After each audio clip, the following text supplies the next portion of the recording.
The room was packed, the kind of crowd that always gathered when CeCe Winans stepped onto a stage.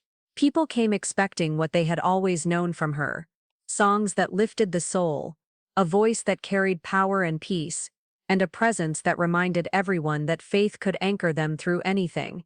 For decades, that was the picture of CeCe: untouchable, flawless. A woman who seemed to carry heaven in her voice, and unshakable strength in her walk. But this time was different. This time she didn't come to sing a perfect note or deliver a polished message. This time she stood before the audience with a trembling heart, and admitted to something no one expected.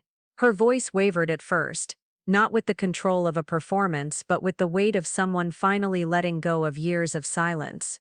People who had followed her career for decades leaned forward, almost holding their breath. They could sense something rare was about to happen.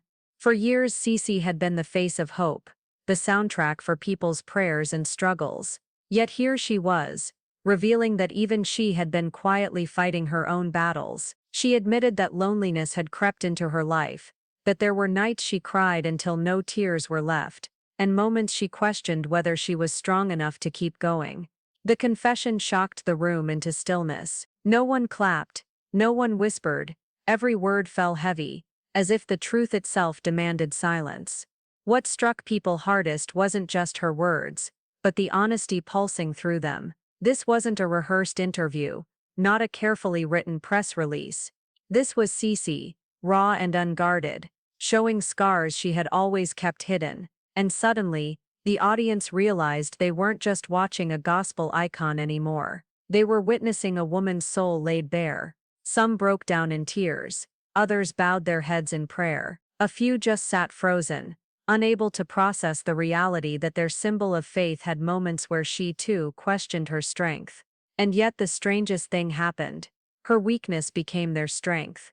By admitting her humanity, CeCe opened the door for others to face their own pain.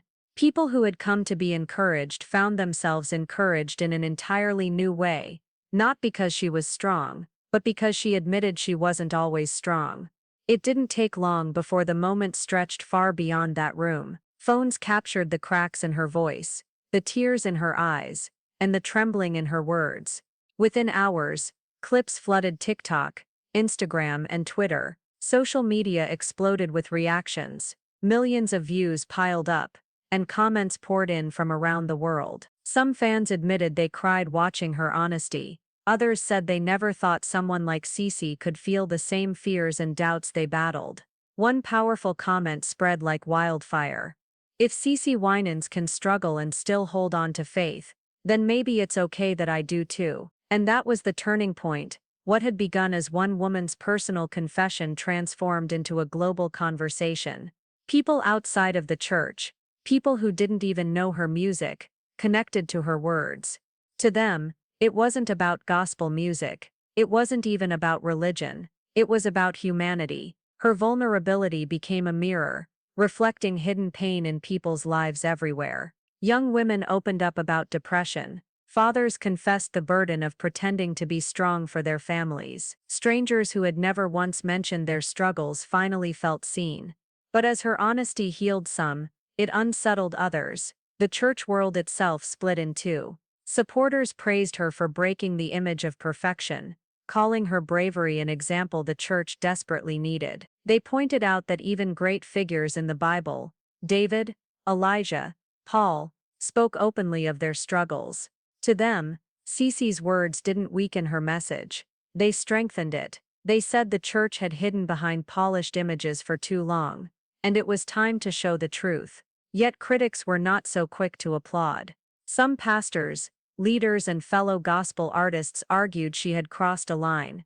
They claimed people looked to her for faith, not confession, and that leaders of her stature carried the responsibility of showing strength, not vulnerability.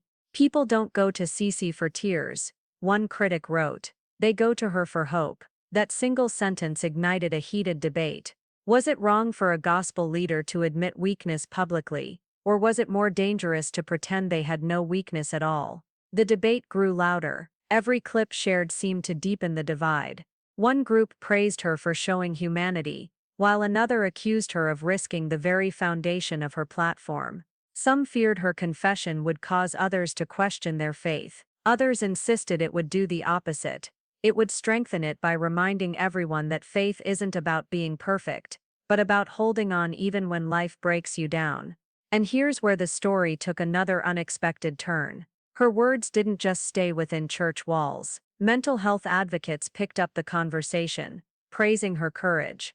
Therapists pointed out that silence destroys people from within, but her public honesty could save lives. Podcasts, blogs, and mainstream media began covering the moment, framing it as more than a gospel story. It was a cultural turning point. Suddenly, CeCe Winans was not just a gospel singer bearing her soul. She was a symbol of something larger, the permission to be real. Younger gospel artists began whispering that her confession gave them the courage to open up too.